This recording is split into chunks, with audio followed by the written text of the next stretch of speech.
And now it's time for Worldview with Matt Rivers, starting in the Dominican Republic, where at least 11 people are dead and dozens injured after an explosion near the capital.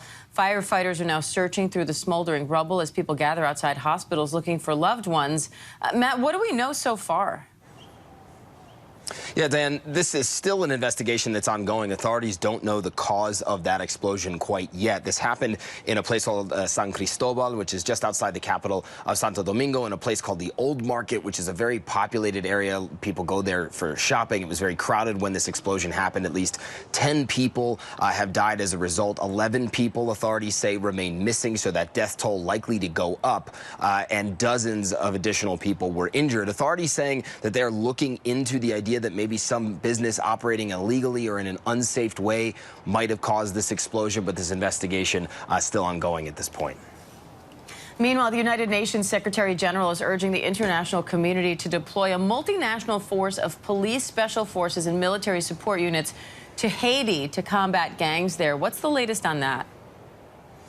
Yeah, we've been reporting on this for a while. The capital of Port-au-Prince has been decimated by gang violence for years now. Somewhere between 80 to 90% of the capital is firmly in gang control at this point. The UN trying to figure out what to do there. The UN Secretary General sending a 12-page letter, according to the Associated Press yesterday, to the UN Security Council, urging the deployment of an international police force. This is something he has said publicly before. We know the Kenyans have offered to lead that police force, although nothing's set in stone as of yet. We know that the Bahamas and the Jamaicans have also offered to send support as well. That police force still very much coming together, nothing solidified, but the UN Secretary General urging larger countries to get on board, countries like the United States.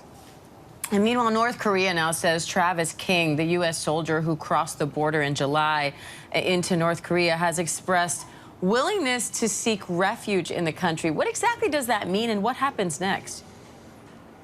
Yeah, this is the first time that the North Koreans have publicly acknowledged that they have taken Travis King into custody. Our viewers will remember it was a few weeks ago that this U.S. Army private who had been based in South Korea joined a tour of the heavily armed demilitarized zone. That's the border between South Korea and North Korea. On that tour, he darted across the border going into North Korea, and we haven't heard from him since. This is the first time the North Koreans have publicly acknowledged him, saying that that reason that you just mentioned was the reason why he went across. I think we need to throw a grain of salt on all of this. Of course, this is North Korean state-run propaganda. We can't really trust anything they say on a regular basis, but this is notable in the sense that this is the first time anyone's heard from the North Koreans confirming that they have Travis King in custody. And after weeks of intense matches, we finally have our Women's World Cup finalists. The English will take on Spain for this coveted trophy in women's soccer. So, Matt, who have you got? So I personally want Spain to win because it is a country I love. I met my wife there. The odds makers are saying that this is really a toss-up at this point between England and Spain.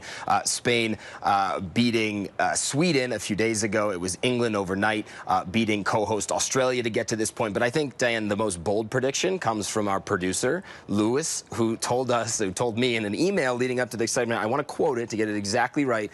Feel free to proudly proclaim the truth that Spain will 100% of course win incontrovertibly. So I think you, Diane, need to hold Lewis accountable if Spain loses. I think Lewis needs to do something for the staff there, probably. Oh, interesting. Maybe a viewer poll on that. Let us know. Twitter, Instagram, send us an email, whatever you want. What should we make Lewis do if Spain loses? I've got Alexis here, too. We're going to put our minds together here, Matt. Thank you.